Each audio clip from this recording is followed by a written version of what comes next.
Douglasville, Georgia. Not too big, not too small. Just peaceful enough for people to forget that evil doesn't always knock on the front door. On June 9th, 1991, at exactly 3:17 p.m., three 4-year-old triplets, Caleb, Micah, and Jonah Simmons, were last seen playing in their grandmother's backyard. They were chalk drawing on the patio, chasing each other through the grass, laughing under the golden summer light. Their mother, Deborah Simmons, stepped inside the house for less than 5 minutes. The call was from the clinic, just a routine follow-up for Micah's ear infection. But when she returned to the yard, it was silent. No running, no crying, the gate still locked, no signs of struggle, no one in sight. 3 boys, born in the same hour, vanished in the same instant, in broad daylight, in a neighborhood where everyone believed they knew their neighbors. Police arrived within 20 minutes. They divided the woods behind the house into search grids. A helicopter was dispatched. A list of all cars passing through the area was compiled. But in the end, the report said only one thing: no signs of abduction, no witnesses, no evidence of departure through the main gate. And from that moment on, the Simmons family would live in a silence with no end. No clues, no ransom call, no sightings. The case became a black hole. The more you looked into it, the darker it became.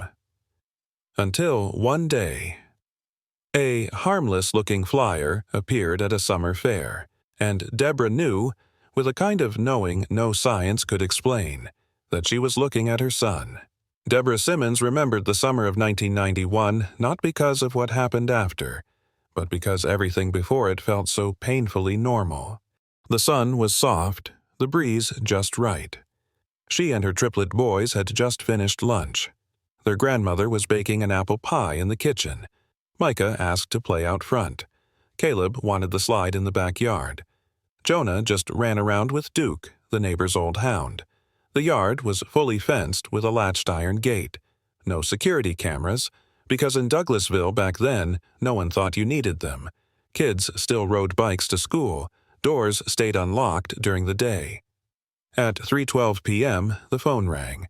Deborah stepped inside, still glancing at Caleb kicking a ball on the patio. The call lasted less than 5 minutes. When she came back out, everything was still, like a painting that had its colors drained. The bike was still tipped over on the lawn. Duke was still napping near the fence, but the boys, all 3 of them, were gone. No cut fence, no new footprints in the dirt. No strange noise. Deborah began calling their names. First gently, then frantically. Her mother in the kitchen had heard nothing. Duke hadn't moved. She ran around the house, the garden, down the block. The street was empty. The first person she saw was Mr. Frederick, the widower across the street. He simply said, "Didn't see a thing. I was napping." At 3:32 p.m., Deborah called 911. Within 20 minutes, county deputies arrived. They asked for the boys' last known location, examined the gate, questioned neighbors, and scanned the immediate area. Nothing stood out. That very night, a search team was formed. But without a single clear lead, no one knew what they were looking for.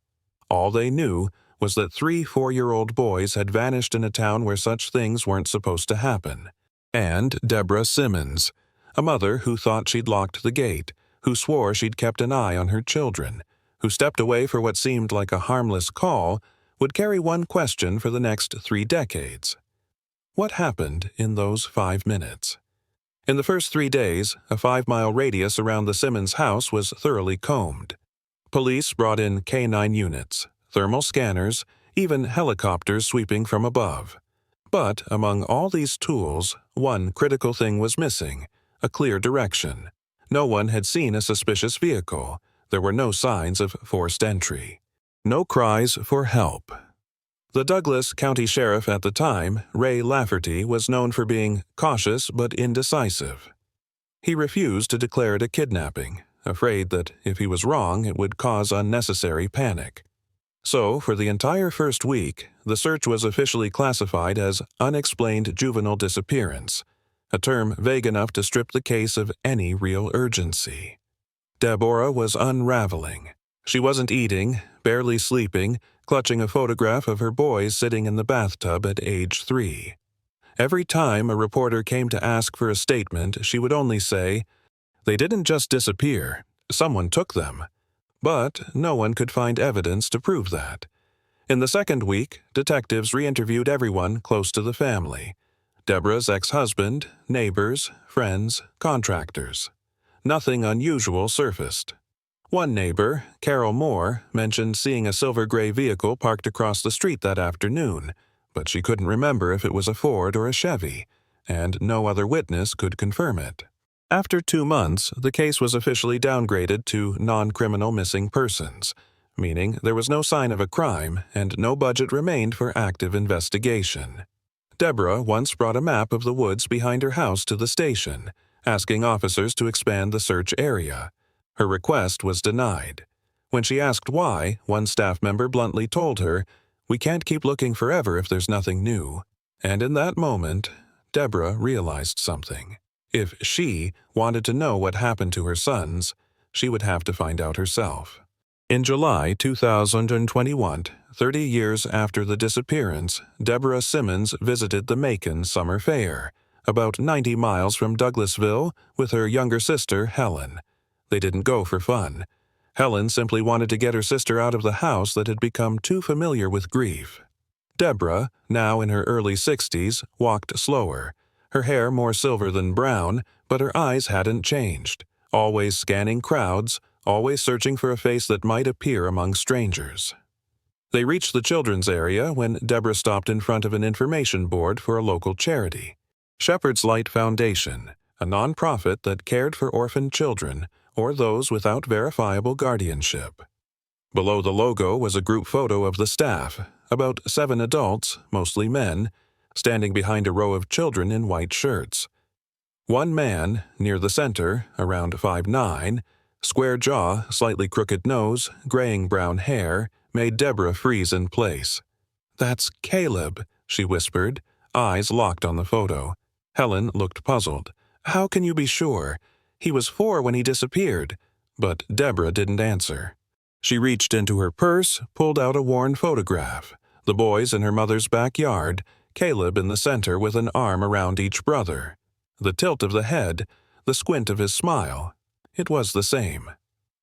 Hours later, Deborah returned to the booth, pretending to inquire about the volunteer program. The woman there replied, "Our lead coordinator is Pastor Leonard Gibbons, but he's not here today. He's up at the main center." Deborah noted the address, Gainesville, North Georgia. That night, she didn't sleep. The face from the photo replayed in her mind. The eyes, the brow line, the way his hand rested on a child's shoulder. Every movement, every angle, pulling her back to the boy she hadn't seen in 3 decades. The next morning, Deborah drove to Gainesville alone. She didn't call the police. She didn't consult her family. She told no one. She only knew one thing. If that was truly Caleb, she would know her son, no matter how much time had tried to erase him. The Shepherd's Light Center sat on a quiet hill just outside Gainesville, surrounded by pine trees and tall, swaying grass. From a distance, it looked more like a countryside retreat than a children's shelter. A whitewashed cabin, a small bell tower, a weathered wooden fence, and a faded sign carved with 3 words: compassion, shelter, faith. But as Deborah stepped inside, she felt something she couldn't name. Not fear, exactly. More like a sense that everything was too perfect, too quiet. She was greeted by a young woman named Emily, the center's administrative manager and a former student of Pastor Leonard Gibbons. When Deborah said she had heard about the center at the fair and wanted to make a donation, Emily smiled warmly and offered a tour. They walked through a spotless kitchen, a small classroom, and a dormitory with about a dozen narrow beds lined up in perfect order. The children were having lunch, silent, still, almost unnaturally calm. No laughter, no playful shouting, just polite chewing and lowered eyes. Deborah asked, "How old are most of the kids here?" Emily replied, "From 5 to 15, mostly children who've been denied guardianship." She then asked, "And how are they brought here?" Emily answered, "Every case is different. but we always have proper legal documentation. At the end of the hallway was an office with a closed wooden door. A small sign read, Pastor Gibbons. When Deborah asked if she could meet him, Emily replied, "He's resting at home today, but I can have him call you if you leave your information." Deborah nodded, but her suspicions had already begun. That closed door felt like a shadow in a place meant to be flooded with light. On her way out, Deborah asked to use the restroom. But instead of following the direction given, she quietly slipped around the back of the main building, where she found a small storage shed. Through a slightly ajar door, she saw stacks of dusty file boxes. Some were labeled, New Intakes, 1990s. She didn't open them. She didn't need to. She simply stared for a moment, then walked away. But from that moment on, something she hadn't felt in 30 years returned. Hope, laced with a fear deeper than anything she'd known. 3 days after visiting the center, Deborah received a call from an unknown number. A man's voice, low, polite. "Hello, Mrs. Simmons. This is Pastor Leonard Gibbons. I heard you were interested in learning more about our center." Deborah kept her composure, agreeing to meet that Saturday morning at the Shepherd's Light Church. "We always welcome those who want to support the spiritual development of our children." But she didn't go alone. This time, Deborah brought an old friend, George, a retired private investigator from Atlanta. He wasn't there to intimidate or interrogate. He simply sat in the background, observing, taking mental notes. The meeting took place in Gibbons' office. He appeared to be in his early 60s, dressed plainly, soft-spoken, the kind of man used to managing people's trust. When Deborah asked about the photo from the fair, Gibbons flipped through a folder and said, "Ah, that's Daniel, one of the boys who grew up here. He's been with us for nearly 30 years. Asked about Daniel's origin, Gibbons smiled gently. "We don't know much, honestly. He was brought here by an unidentified woman, no documents, but we believe every child deserves a fresh chance at being loved." George said nothing, but he noted, "Daniel, here for 30 years, no paperwork. A charitable institution had no reason to house a man into adulthood under the pretense of being an orphaned minor." After the meeting, Deborah feigned gratitude and left. But 2 days later, George returned. Not through the front gate. He came in from the wooded trail behind the center, entering the same storage shed Deborah had seen. Within 10 minutes, he found a folder buried among the New Intakes 1990s boxes. The file read, 3 male children. Admitted June 1991. No birth names provided. Assigned new names. Daniel, Matthew, Luke. Beneath that, under Delivered By, there was a single handwritten line, scratched out. George tilted his phone light across the surface. The name barely visible beneath the ink. Deborah S. There was no logical reason for a mother to deliver her triplets to a facility over 100 kilometers away, sign nothing, and then vanish for 3 decades. He photographed everything.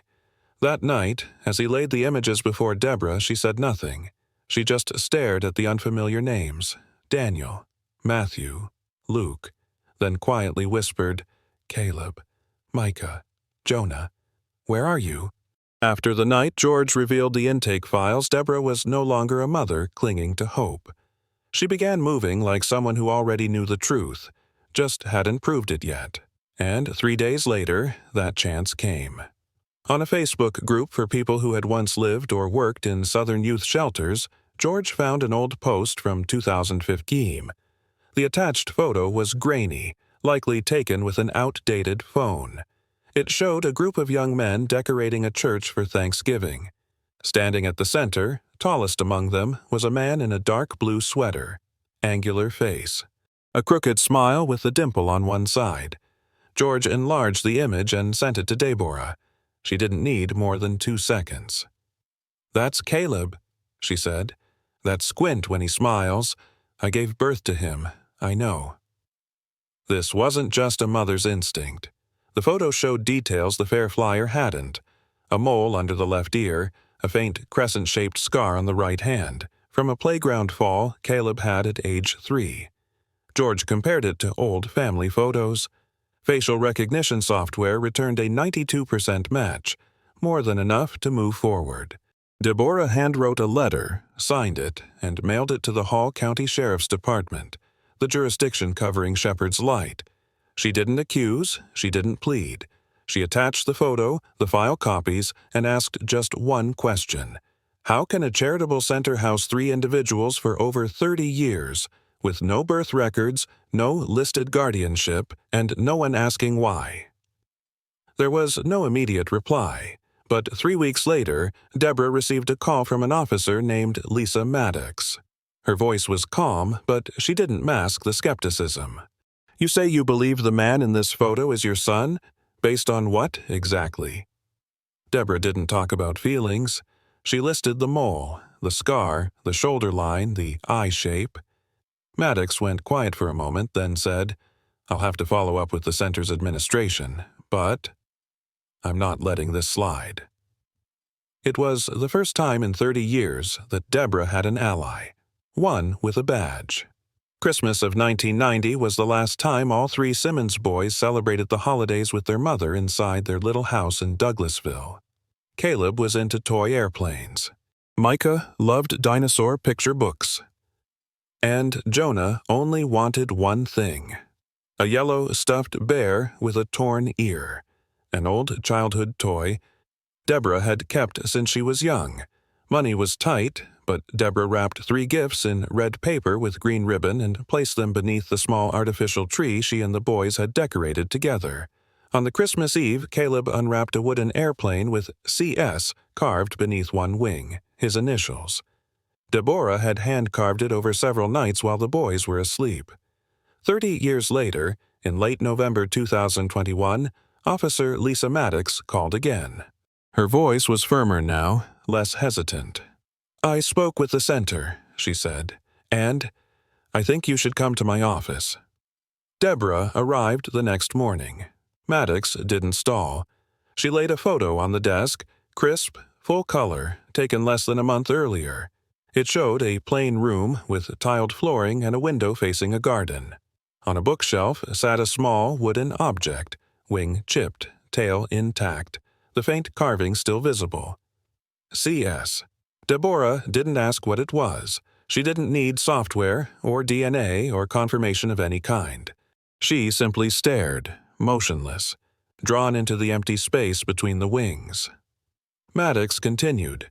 "According to staff, that belongs to Daniel, one of the 3 men who's lived there since he was a child. No record of parents. He's kept it since he was little, doesn't let anyone touch it." No one could explain how a boy allegedly delivered to the center with no paperwork ended up holding a hand-carved Christmas gift from a mother he supposedly never met. And no one, not even the mother herself, had any doubts left. Deborah spoke just one sentence. "I don't need a test. I know that's my son." The police department scheduled separate interviews with the 3 men living in the residential wing of Shepherd's Light on December 10, 2021.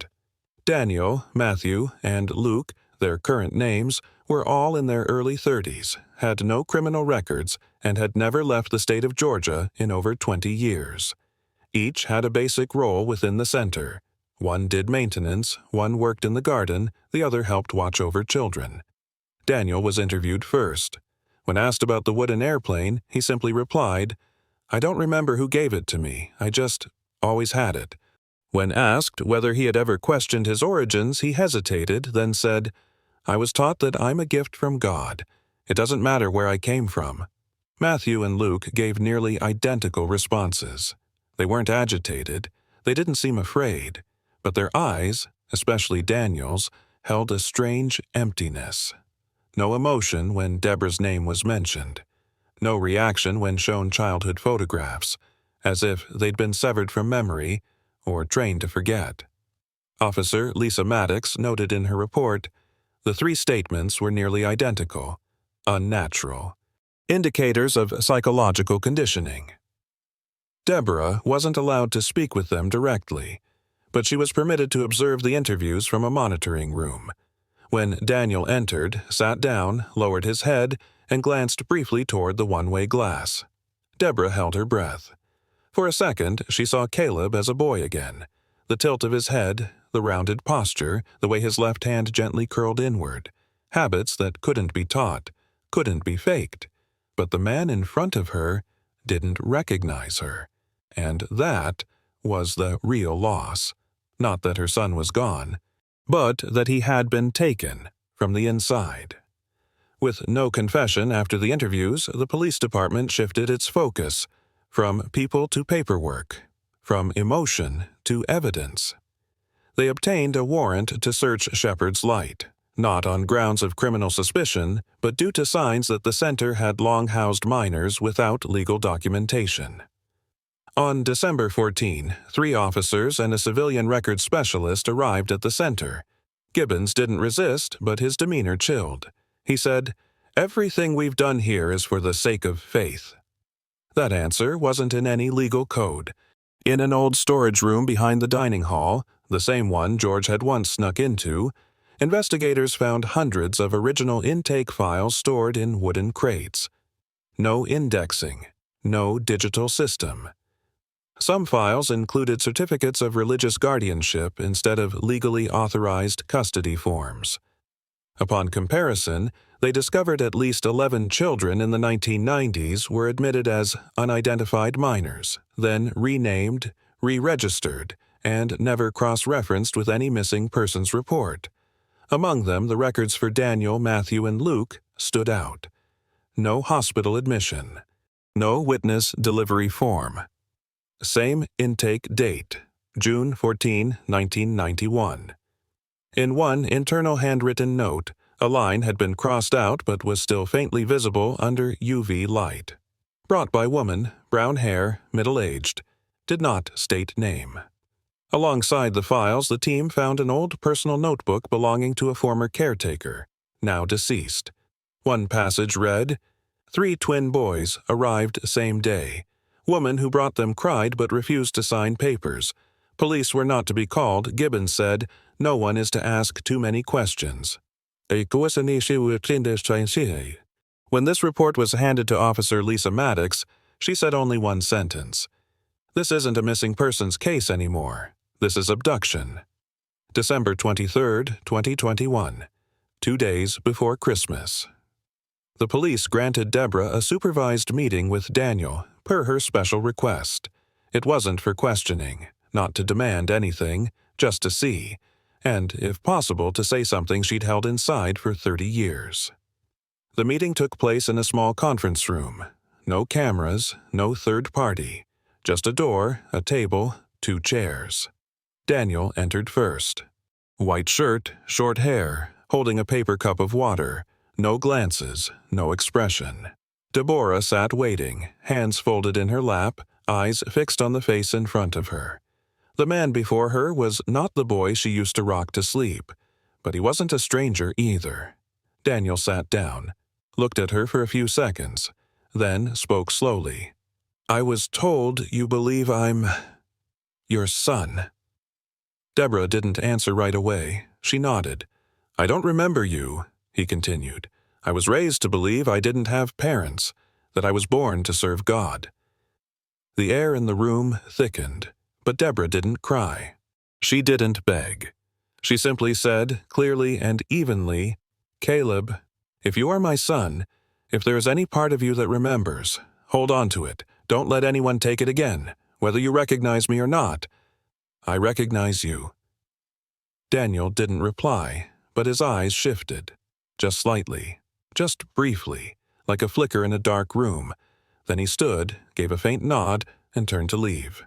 No touch, no tears, just a door opening and closing. That day, Deborah stepped out into the cold gray sky of winter. She didn't know if the man she met would ever come back, but she knew one thing. For the first time in 30 years, she no longer felt like she was searching in the dark. A week after the meeting, Deborah received a package with no return address. Inside was a small wooden airplane. Older now, one wing chipped. But beneath it, the carving remained. CS.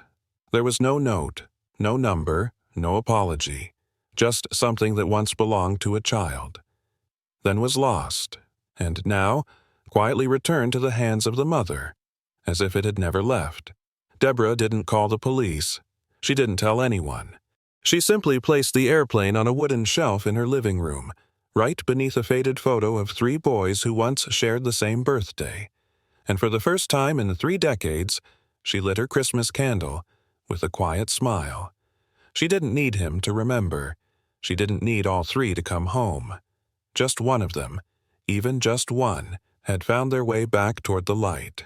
And for Deborah, that was enough.